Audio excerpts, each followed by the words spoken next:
So, hi everyone. Welcome to another episode of Unpacking Possibility. I'm your host, Tracy Stein. As always, I'm so happy to be here with you. But today I am especially excited to be here with you. And you're going to be excited too, because my guest is Damien Ball. Now, Damien is very modest, so I'm going to give a very brief introduction, but you'll get to feel like you know him by the end of this interview. So, my friend and yours, Damien Ball, is a designer, landscape designer, philosopher, and plant lover. And he's had such an interesting journey. I first met Damien years ago now, when you completely transformed our home and our landscape after Hurricane Sandy came and really ravaged it. So you're kind of the person who brings landscapes to life in my mind, and many other things on top of that. So without further ado, welcome, Damien. Well, thanks for having me, Tracy. So I'm very good to excited see to be you. here. Yay. Oh, that's great. It's um, been, I think it's been almost 10 years now. I think that was what, 2012, 2013, I don't, your shore house? yeah, I think so. It might have been even earlier. I can't even remember. Yeah. But I mean, that was huge. And, just for people who weren't in the Northeast during Hurricane Sandy, I mean, literally cars were floating in the streets and, landscapes, property, blocks and blocks and blocks away from the water were saturated with salt water. Between that and winds, it really changed, um, you know, the landscapes around us. And honestly, it was such a great opportunity to create something beautiful. And that's how we met you. We had this 1880 historic home and this historic community, and not a terribly big piece of property, but we wanted to make the landscape kind of reminiscent of an English garden and feel very healing to be in. And you did that so beautifully. I mean, you really are an artist in the truest sense of the word. Oh, thank you, Tracy. You know, I think one of the most important parts as far as for, design for me is how receptive the client is to actually creating art. And I think that's what made it easy for us is when I showed up, you knew um, not not what you wanted to see, but it was more of how you wanted to feel when you were in that space. And you know, for me, that is art. Being able to create that space that you can kind of live in and grow in and interact with, and and the fact that not only were you receptive to that, but you almost guided that in a way. It just made it very easy. And of course, in the other landscapes that I did for you after that as well. It was an easy a palette. Well, I mean, honestly, I had some sort of vague sense of how we hoped to feel and the kind of some of the colors and the plant life we wanted to have. But really, it was such an education working with you. And we'll talk about that because, you were the first person I ever met who showed up and had looked up not only the history of our homes at the times that you were working with us, but also the history of the area, what was native to the area, but also how could we create something that felt very personal that still fit in with the surrounding landscape. Really just beautiful. You introduced me to plants like baptisia, and Mm-hmm. hornbeams and, Mm-hmm. Russian sage. And, you created this beautiful palette of plant life. And I wanted to I wanted to have us talk about how healing nature and the natural world can be, and landscape design and gardening for people who do it, or just being in nature, because there's such a trend right now toward things like eco psychology and planning, even in urban environments, even in commercial spaces. It's so different now than it was, I think, even 10, 15, 20 years ago. Is that accurate? Yeah, I think so. I think there's a couple different ways to approach, you know, discussions like landscape design and gardens and things like that. You've got the art side of it, what it actually takes to create a piece of work like a landscape design. and then all of the things that come along with building that, so that you could present it in a way that the customer likes what they see, and then they want to actually create that piece of living work. Um, and then you have the part of gardening and landscape and nature, like you said, the more healing, spiritual aspect of just being in the world, uh, touching plants and experiencing them, not only visually but smelling them. And I really like planting for textures. Even if I'm walking through gardens, you'll catch me grabbing things and feeling the leaves and the flowers, and just being in that space is just super healing. So that place, that second place that we're talking about, that healing space, is really ultimately what that art is supposed to create for people. And that's what I've always tried to, how I've tried to approach design for people, is by saying, like we were just saying, not what, look, a lot of people can go on House and some of these websites and pick out things that they like. And then they would like to, at first, piece those things together, like almost like a paper mache picture. And it often doesn't work because, again, you're creating a living work of art that's not only going to look a certain way when you install it, but it's going to transform over the course of 5, 10, 15, 20 years. Um, so, it's complicated, to create those things. And really it's, the only way to go about it is to bite it off in small pieces, and to really start simply. And that's by having a conversation with someone and saying, how do you want to feel in this space? Uh, how do you imagine yourself using this space? Some people might say, look, I have severe allergies and I don't want to see a single flower. And I love to cook and host parties.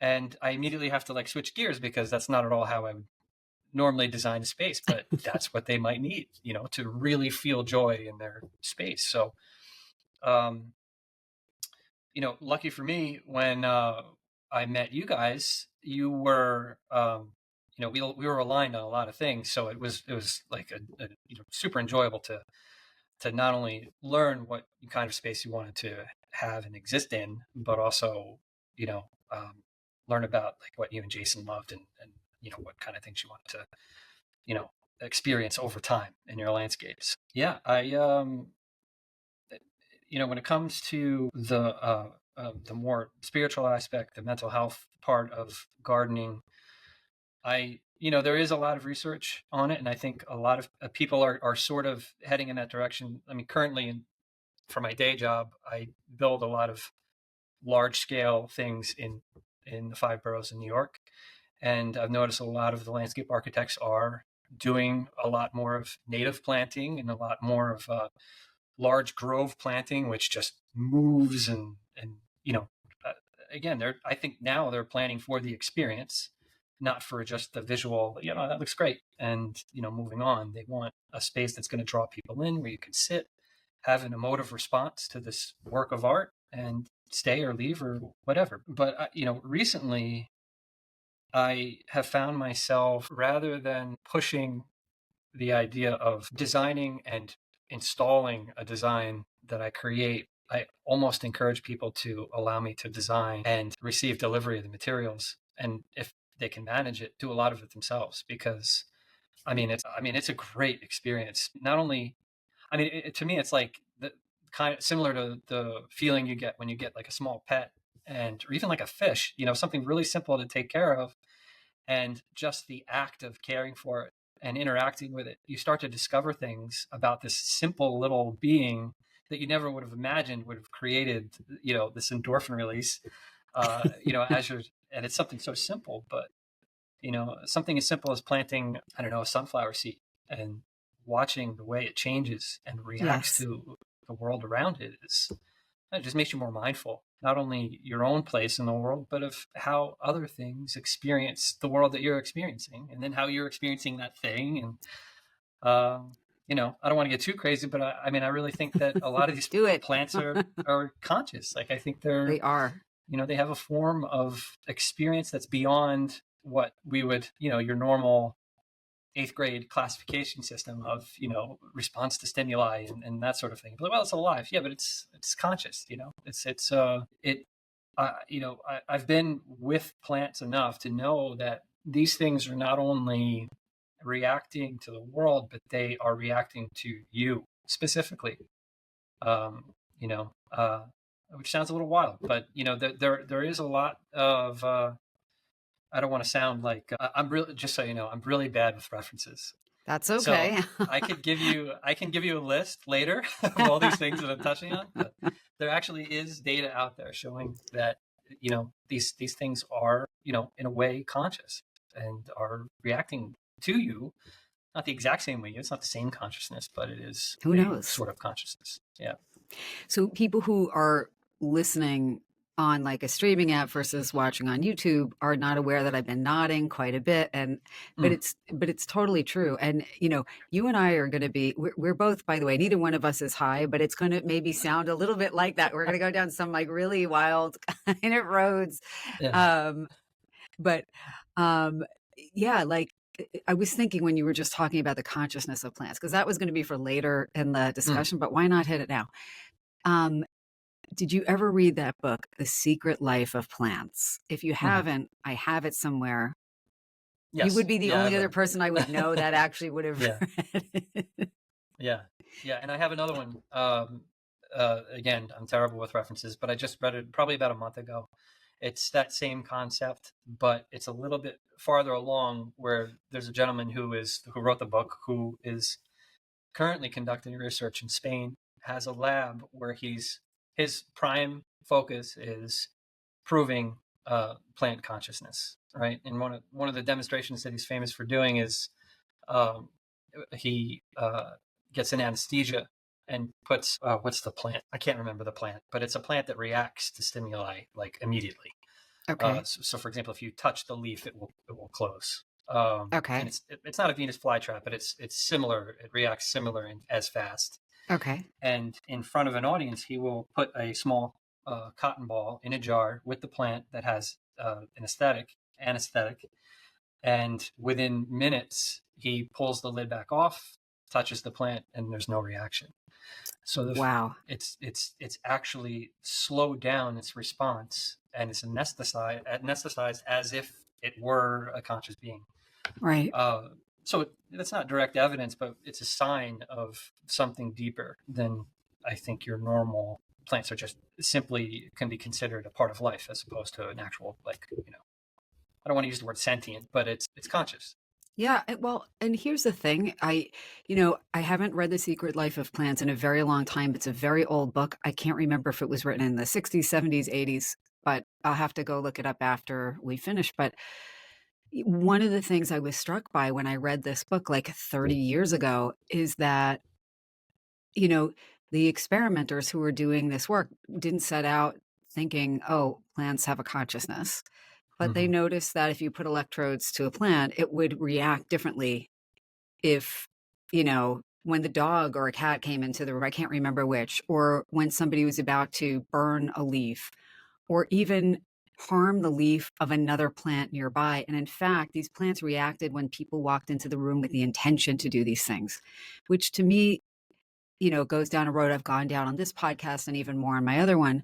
But not only that plants are conscious, but that they have relationships. And we know they do too, right? Because we could talk about the underground network of plant life and fungi or fungi. I always get that wrong. Um, and but also that they had a connect. I mean, they were that their consciousness was non-local, and that's a whole other thing. But that whole kind of quantum mechanics idea of we are not just our brains. As people, we are able to tap into awareness outside of ourselves and distant in space and time. And the idea with some of these experiments in The Secret Life of Plants was that, well, their consciousness wasn't limited to what they were able to directly observe either. They were able to anticipate what had not yet been demonstrated. And these are, organisms without eyes or ears or brains that we know of. Um, So anyway, that's kind of my tangent on that. We got real deep real fast or Yeah, real out there real fast. yeah, Depends on your perspective. But your connection to nature and plant life is also very, very profound. It is personal. It is meaningful. It is art, but it is beyond that. And it is design, but it is beyond that. And it is, being someone who is knowledgeable about plants, but that doesn't even seem to really capture it. Personally, I don't yeah. think. I think that's probably right. I mean, I don't know how far I've gone in analyzing that in myself, but I do know that, if I were to pull up to someone's home, I can immediately sense what plants are struggling and what aren't. I mean, I don't even need to look. I mean, it's just a sense that I don't know that I've developed it over time. I've always had it. I can't explain it, but I can actually feel, there is a connection there, and I don't know how to explain that, you know. But I should say that the philosopher part of me can't let go the idea of the fact that we're using consciousness a lot, and the word consciousness, and I should say that I, you know, we don't know what plant consciousness would look like, but I also don't think we're even close to knowing what our own consciousness looks like. So, really, when I use the word consciousness for plants, I think what I'm saying, and to the point you're making, I think there's more to the way they interact with their surroundings that's very similar to the way we do. I think we overestimate our own consciousness, and I think we underestimate the consciousness of other things around us. And I think there's a lot more similarities there than we realize, which can lead you to places. I went to a hopefully this isn't too far of a tangent, but I went to a lecture. I love this one philosopher, Chalmers. He's been in uh, talks about consciousness for decades. He's the pretty much the main man who he pioneered quite a bit when talking about consciousness. So I happened to notice that he was at my daughter's school, and so I asked her. I was like, "Look, is there any way you can get me into this lecture?" And she said, "Yeah, absolutely." So my wife and daughter and I are sitting there, and at the end they get to a Q&A, and they're I had all these questions, but of course that he was like, let's let students ask first, and of course we never got to anybody else, which is great, because the students of course had the better questions. But I was such a proud father, because the question she asked was exactly what I was like struggling with, and she was like, who are we to decide that our consciousness is the point of reference for what is conscious? And he was more leaning towards, he was more talking about AI and things like that. There's a lot of questions, of course, around that these days. And um and and I feel the same way, when talking about other things in the world, like plants and really everything. I mean, not just plants. I mean, I could extend this idea, far beyond interaction with plants. But when you start to ask questions like, who are we to decide our measure of consciousness is, that opens up the door to ask other questions like, should we be eating animals?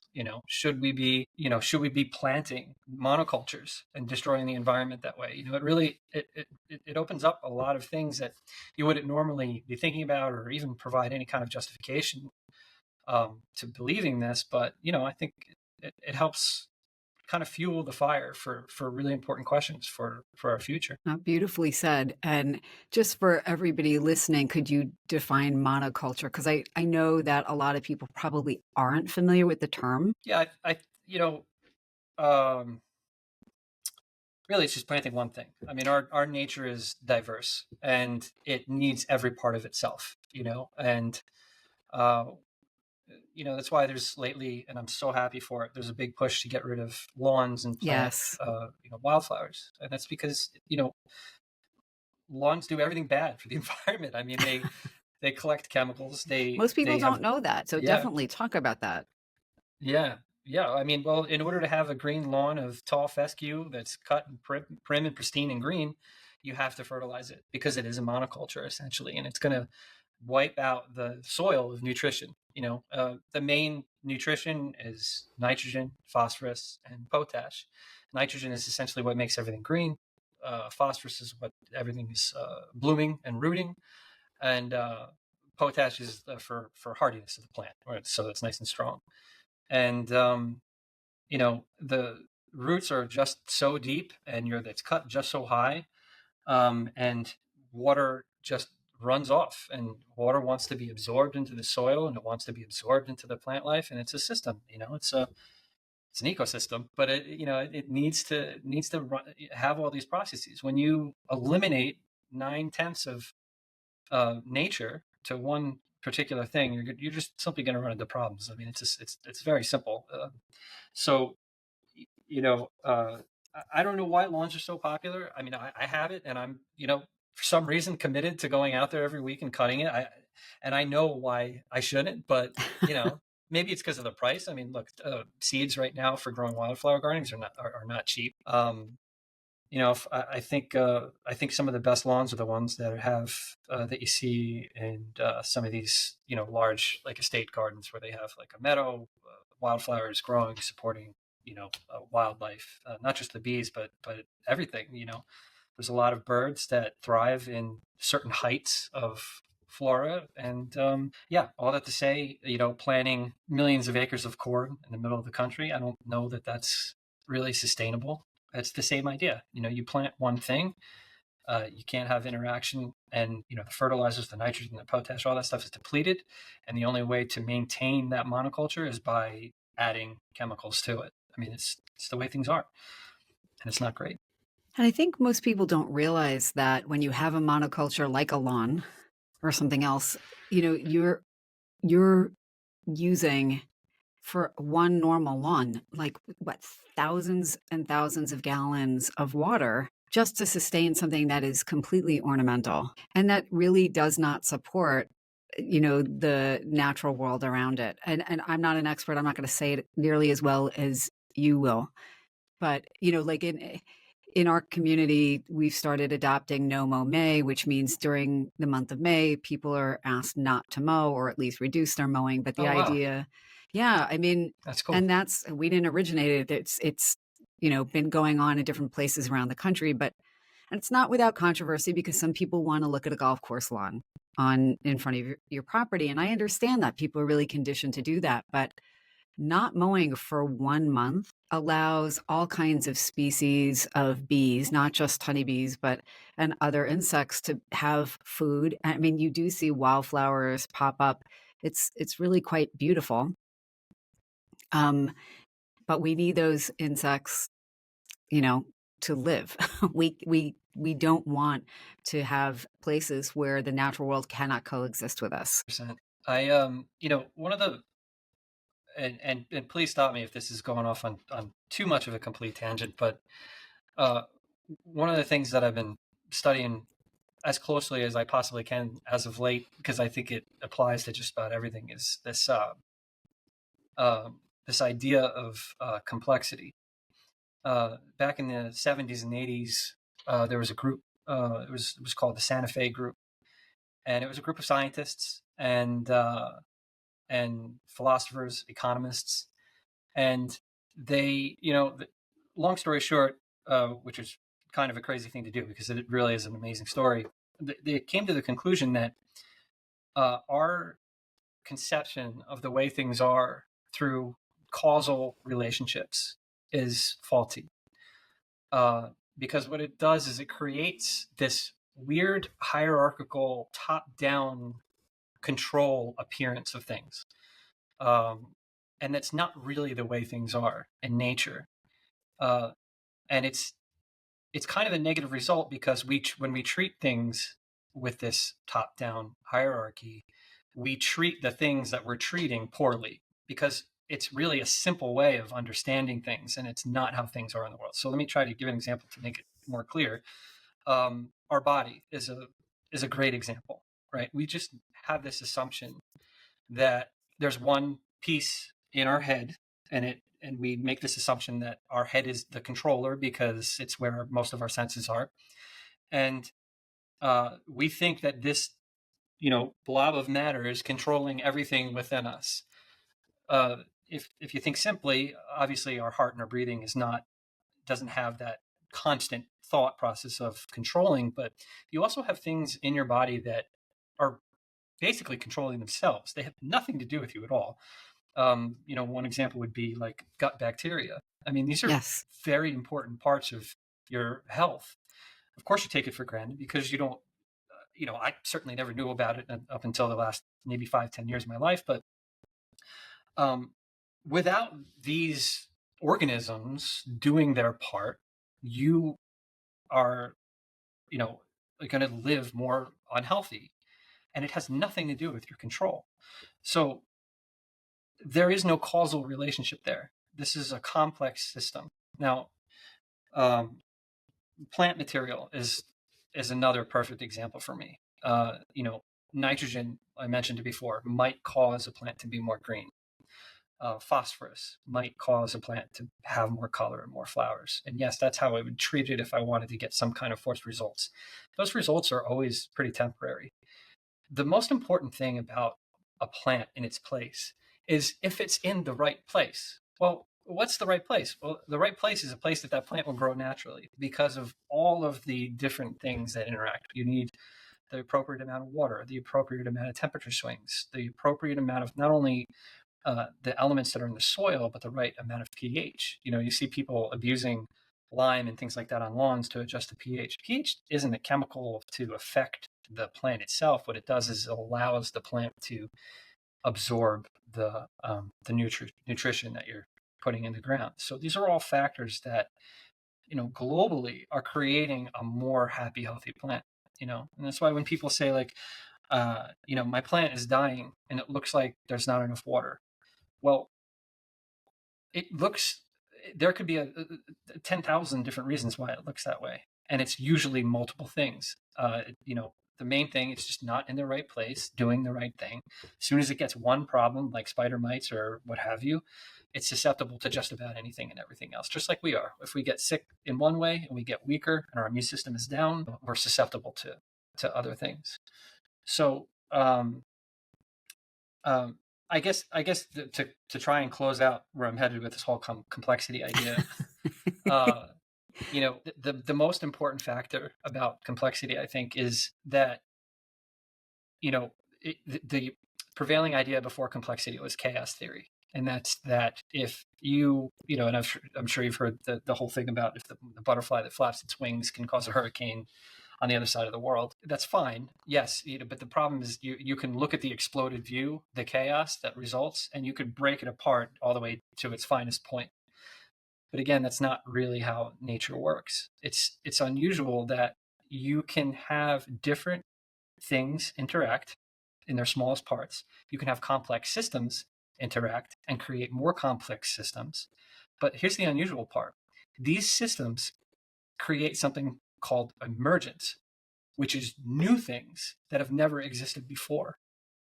That's wild. I mean, like, that just like kills me. Like, I can't even believe that this is the case, but it actually is. So, it allows for, I always had this problem with like, there's not enough time in the history of the universe for uh, things to evolve in a particular kind of way, in a causal way. But it is a fact that new things emerge from complex systems interacting. And this recently was confirmed. This is totally random, but my daughter gave me a book. She's um, she's really studying now how to explain Eastern ideas through Western philosophy, which is, I mean, So interesting. yeah, I mean it's a heavy weight to burden yourself with, but she's doing really well. And there's this ancient, I love like the Upanishads and the Vedantas, like these ancient texts written in Sanskrit. They were saying things like, guys, like I mean, so long ago, they're like, look, everything is one thing, and you are essentially just a collection of perceptions of these things. So stop trying to parse things apart and studying them when you can really just experience it as one thing. But they talk a lot in the Yogasara school of Buddhism about dependent arising.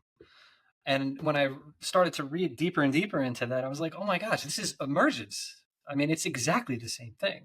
So, I think we're getting closer and closer to, as a culture, the more I'm listening to people, I think people are starting to feel that, there are new ways to connect, new ways to understand that we are all, if we're not all one, and it isn't this idea of the 1975 idea of Gaia, which I kind of like, uh, then at the very least we're connected in some fundamental way. I don't know. That's my soapbox No, moment. it was beautiful, and I couldn't even hope to come close to that, honestly. I mean, and it's why I'm so glad you could take time out of your schedule to be here tonight because, you know, you have such a unique and thoughtful and well-informed and philosophical take on everything. You know, we're all walking through the world, but the same world is experienced so differently by each one of us. And so I really enjoy hearing your experience and learning how it could impact my experience. You know, how it could open my eyes to something that has been before me all along in a new and see it in a new way. And that's what I really hope listeners are going to take from this as well, because really how we got here was talking about, you know, your work with the natural world. And when I'm kind a thread that I'm kind of taking from some of what you just said is that, you know, there's so much more going on there. It's like going outside and hearing something and calling it music, but it's a symphony. And and everything just somehow becomes more multi-layered and beautiful when you have a different framework for looking at it. I don't that I'm not sure that even remotely captures what you just said, but um No, I and think that's maybe right. And maybe that's a good place to kind of talk about how you got to where you are, because I you're so modest, but you bring such a unique set, not only of skills, but interests, talents, and I'm wondering if you could talk a little bit about your journey. Oh, sure. Yeah. It's it's it's been a strange ride. I I think I mean, I wish I could say it was just modesty. I think a large portion of it is that it's just been such a weird journey that, sometimes I look at people who, I work with a lot of people in my current day job who are, I'm basically the non-engineer in this building. And, they went to high school. They were great at math. They went to college. They were like, I'm going to study engineering. And now they're engineers for a living. And they've been doing it for 25 years and they love it. And I just like, sometimes I crave that. I'm like, oh, what a relief that would have been, 30 years ago to know what I was supposed to do and what I wanted to do. But I still have no idea. I'm still trying to figure it out. But um, I mean, I guess, I've done a lot of, I mean, I was a commodities broker. I was a model scout. I was a semi-professional musician for a short period of time.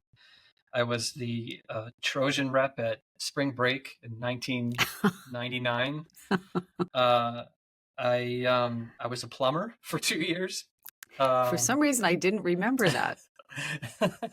my wife's father owns a plumbing company. Now my wife's brother, my brother-in-law, and I got fed up with what I was doing at the time, and I stopped everything and just needed to, I don't know, do something that I could learn that was so incredibly practical that it didn't require any kind of like hazy thought. It was like, this is the way it is. And if you don't do it right, it's not going to work. And it just was very, very satisfying for me to do that for a short period of time. But then I was ultimately what sent me down the road of horticulture was I worked on a private estate. Very wealthy guy had this huge mansion and had existing gardens, that were decades old. So there was a lot of mature plant material there. And the gardener, when I say estate, I mean they had 15 full-time staff. Oh They my had god. chefs, nannies, butlers, and they were all, the nannies were from France, the butler was from England, the chef was from France. I might have said that already, but the gardener, he left for whatever reason, and they were kind of like, what are we gonna do? And I said, don't worry about it. Let me take care of it for a short period of time. If you don't like what I do, then we can move on. And something happened. I just, they had this large Japanese garden area, and I just started reading and just started digesting everything I could about the proper care of that environment and the intention behind why. the Japanese garden looks the way it does and why they did it hundreds of years ago. And that informed the way I sculpted and created and brought that back to its original intention. Bamboo gardens, they had an extensive indoor, a lot of indoor gardens, orchids that really I connected with orchids actually at that time intensely. I started ordering all kinds of orchids, experimenting with different kinds of orchids. So I did that for some time, and then by some time it was probably about 10 years, and I had such an intimate knowledge of all of these plants on this estate, and essentially had 10 hours a day with every one of these things, cultivating them and making them happier, uh, that I just was like, I know too much, and I know the way things are supposed to. That's when I started to develop my ideas about design. Now, at this point, I'd already gone to college for advertising from 95 to 99, and this had nothing to do with any of that, obviously. Um, but I was thinking more, my daughter was getting a little bit older, and I thought, I should probably get out into the real world outside of the gates of this estate and see what I can do. And I went to a local design firm and garden center, which was Barlow's. And I knocked on the door and I said, "Look, I need to be a designer. I just know it, and and I've seen the stuff that you guys have done, and I know it's good, and I need a good place to work for." And the owner, he said to me, "Look, I just," he goes, "You don't have you don't have the degree, you don't have the real experience." He's like, "I don't see this working." And he goes, "I don't see paying you the salary you're making at this other place to do this here when you don't have any of these things." And I was like, "Look, I'll take half my salary and I'll do it for the first month. And if you don't think that I'm right for this position, then I'll move on. But you don't have to pay me my normal salary." And he was like, "Done. Let's try it." And that first landscape that I planted and designed in that first month ended up winning a PPE award out in Ohio against a whole rash of landscape architects and like major people from around the country. And the owner was like, "This is it. You proved yourself. You're, whatever you need, do your thing." And I stayed there, and that's actually a couple, a few years into that, I ended up meeting you guys and started, but that's how I ended up at the local scene and at, the Jersey Shore. I was knocking on their door and deciding what I was That's going to do. so amazing, Damien. And I know your journey is not finished yet, but I want to just interject. As I'm sitting here, I'm thinking like, sometimes when people talk, it's like I see their like a map in my mind, or it's like a map of their journey. And, not everybody's journey is very linear. And I think sometimes that's because we're supposed to have these other kind of divergent experiences that make us clear on what it is we really want and help us build something else within us. And I'm not afraid to wax new agey, but I really do think, like, I'm going to paraphrase, but like, that the saying about like the universe conspiring with you to move you along your path, kind of, especially when you're ready. I feel like that actually happens, and your story makes me think of that. Like you were pulled out of things that you could have made a good living, probably a very good living, and had a quote normal fine life, but it did not resonate with you, and you listened to yourself and you moved along a path that is the right path for you. And right away, I mean, it was just so I actually, like I feel like we're almost like this is going to totally irritate your wife, and I don't mean it in any inappropriate way. Like, but I almost feel like if, like, how they'd say, like, sometimes like two halves of the same soul come in and go into different bodies. It's totally presumptuous and inappropriate for me to say it, but I've said this to Jason. I'm like, David and I are like, we could like talk for like 8 hours. Just know my wife is very cool. Like she would understand that completely. She's actually amazing. I can't believe you guys haven't like hung out yet. No, I know. We still have to have you guys out for dinner now that we finally Yeah. settled down a bit. But truly, like you just get things, and you're so intuitive and you're so thoughtful about the way you do things, and you're not afraid to sit down with somebody and I think and literally tune into them. And it's funny because when we did the garden down the shore, you know, I think you brought us a gift. You brought us witch hazel, which I thought was the coolest thing.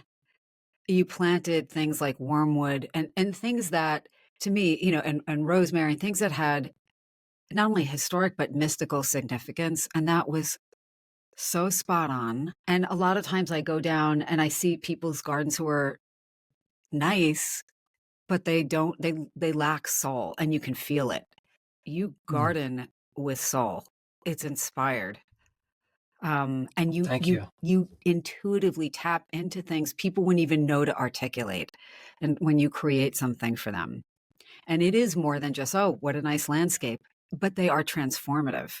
They transform the look and the feel and the experience of being in a place in a multi-sensory, and I would say multi-dimensional way. You feel it, and it's hard for me to articulate that well. Oh, that's really nice of you to say. I mean, True. it's everything that I would hope for. I not to fast forward at all, but when I got my degree the second time in philosophy, I wrote my final paper on landscape design being the purest and arguably the most important form of art.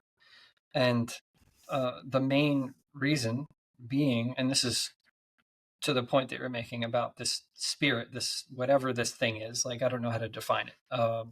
And I think it's elusive, and I think if we tried to define it, we would miss it. Which is a very Zen thing to say, but I think it's true. Um, but um, it's pure because most look art. I think, and this is arguable, but I think art's intention is to create a piece that will invoke some kind of not invoke but evoke some kind of emotional response, right? Whether good or bad. And the value judgment in particular isn't important. It just wants to get something out of you. Otherwise, if you created something in a black room and nobody ever saw it, I mean, maybe yeah, there's you can argue that there's something for you there too. But I just mean in general, I think art is it's for everyone. And the problem with art, and why I think Plato hated it, and didn't want to have anything to do with art and wanted it completely ejected out of his Republic, is because it's completely static. It's not a real representation of the way things are. Yes, it will create like a feeling, but that's not actually anything. I mean, he would argue that there's not really anything real going on there. Now, our world and nature and our experience is in flux. It's constantly in change. And how you as a person are constantly changing. Things around you are changing. How you interact with these things are constantly changing. So if there's a way and a method to create a changing, living work of art, to me, I can't think of anything purer. And to be able to be part of the creation, because it's not, I'm not creating things for people. I'm creating things in conjunction with where they want to be and feel. So when I have that client partner and we're able to create something beautiful, there is a kind of spirit there. There is something there that's palpable um, and that is the intention. That is the goal. So I think you nailed it right in the head. I mean, if there's anything, it's not money. Like I have a real hard time accepting money for my work because that monetary value is so minimal compared to uh, that result that you were just talking about. Understanding that wow, there is something here that's much deeper than just like a bunch of plants in the ground and a few pieces of stone on the ground. So, so thank you for that. No, I appreciate it. Oh, it's true. And, it's funny because when I was thinking, okay, what will we talk about tonight? I took a look at some of the eco psychology research, and there were so many things we could talk about. And it's not that we still can't about, the beneficial effects of nature, psychologically and physiologically, and, trends in urban design and design in different kind of realms. And it's not that that's not important, but I almost feel like maybe the direction of our conversation tonight is supposed to be deeper because and for me it's very hard to articulate these things with words. It's like I know the feeling I have when I'm in a natural space that again feels like somehow in tune with itself, and where you're allowed to step into it and be in tune with it, right? But I almost feel like we're hopefully a respectful guest or maybe a respectful participant, but we aren't the driving force, right? Even if we think we are. That's kind of like what you're talking about, what that makes me think of. Like we're a small piece of a very interconnected larger system that I couldn't even imagine finding the boundaries to, in a way, right? Because, you know, in nature, it's not that there's a defining end to an area necessarily. I mean, there is, but there isn't. I'm just kind of babbling now, but one thing I wanted to ask you in terms of and wherever you want to take this, but we think about landscapes, or I often do, is like the plant matter, trees, grasses, flowers, weeds, whatever. But clearly there's so much more to it. It's the animal life, the insect life, but also um, you know, hardscape, but in the broadest possible sense. It's water, the element of water. It's how wind moves through a landscape. It's how the sun moves across a landscape. I'm wondering if you could talk a little bit about any of that in whatever way comes to you. If there's an opportunity to include any natural substance, because the reality is that a created landscape will never match the things that just happen naturally. And I'm trying not to say the words by accident, because um, I think that like the way things interact and the way they grow naturally is it's one mind.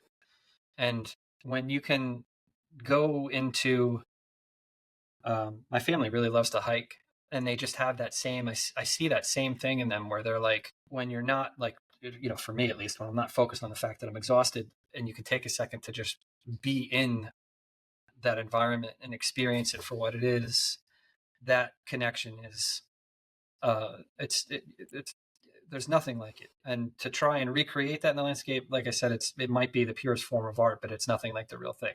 That being said, if there were a way to integrate real water into land, I would do it every time. There's not an amazing way to do it properly. It's just unmatched when you could see water in nature. And I find that, my wife and daughter especially, like, they look for water on hikes. Like, they go, my daughter more mountaintops, but my wife more looks for waterfalls and streams and things like that. And there's just such a powerful energy at these places that are just, you just can't recreate. It's just impossible.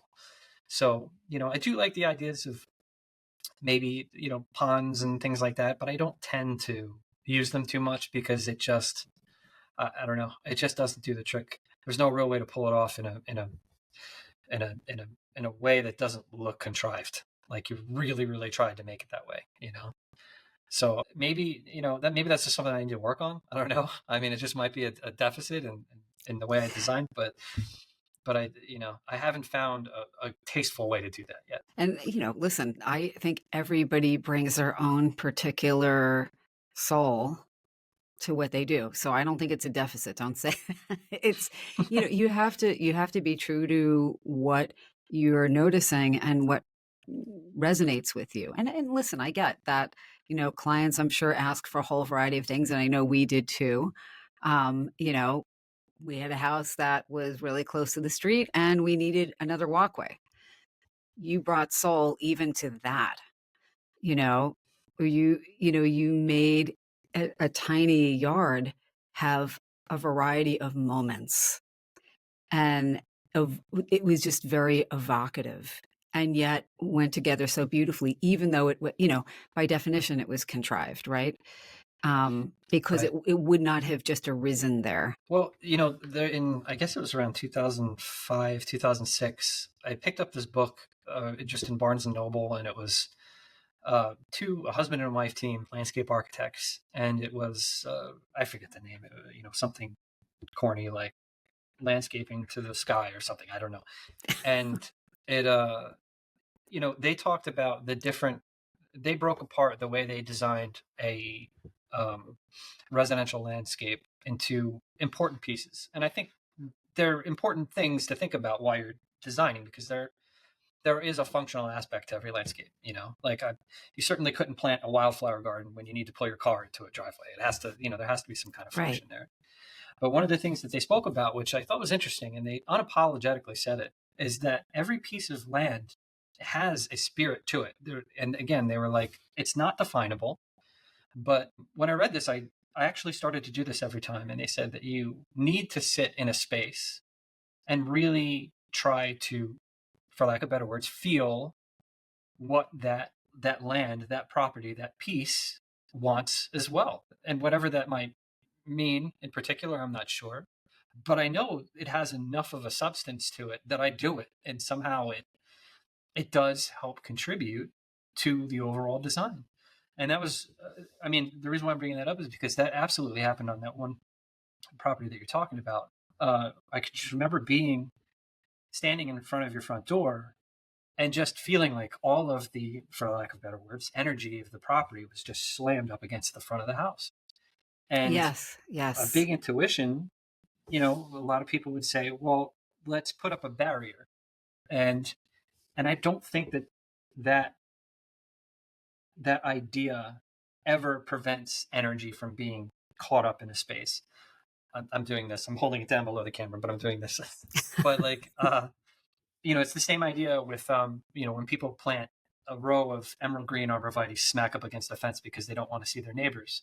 They don't Yeah. realize that they can, for the same price, plant a whole array of different growing things in a different configuration that will actually block their view even better, uh, and not be pruned by the deer at night.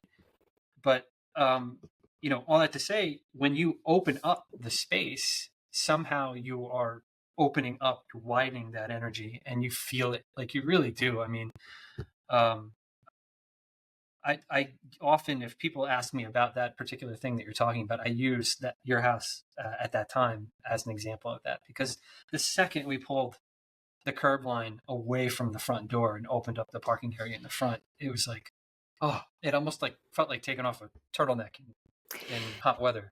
100%. And something that I want to say, you know, some people know that, you know, my husband is in real estate. Um, y- so it's something that we think about, but for us, that's a soul kind of thing too. It's not like every place has its particular fingerprint or energy print, and it's things that are good as they are and could be better, or things that are really challenging.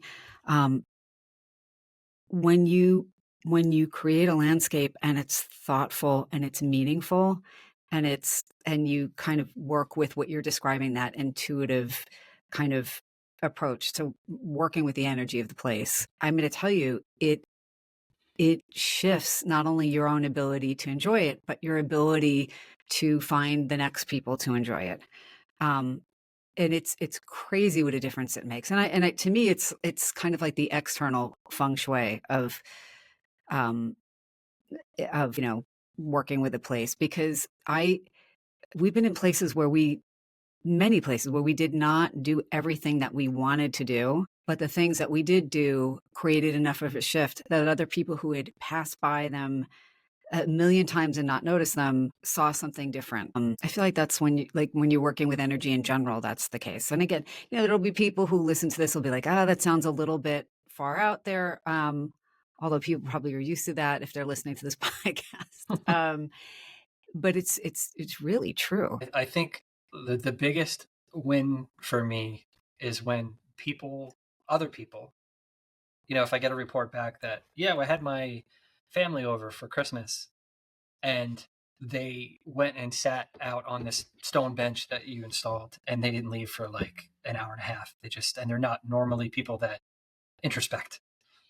Um, that's a huge win, is when you have people that normally aren't sensitive to the space and they're affected by it, and they'll deny it. You'll Yeah. say like, "Oh, you were having a time out there." I'd be like, "No, no, no, I just smoking," and you're like, "No, I saw you. You were enjoying the space." And that's, I mean, that's another. I mean, obviously, it's great when the people you're designing for have that experience, but when their circles are also undeniably having that experience without being asked to have that experience. It's confirmation. Damien, I want to be mindful of your time because I know that you actually have something after this, but I wanted to just quickly ask you if there is anything that we didn't cover that we should touch on.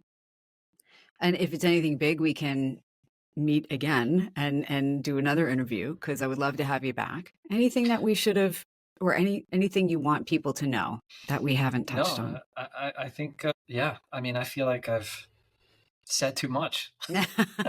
So, Never too much. no, I mean, the only thing I would probably want to do is shamelessly plug my plant store, Please, if that's please. okay. I want you to.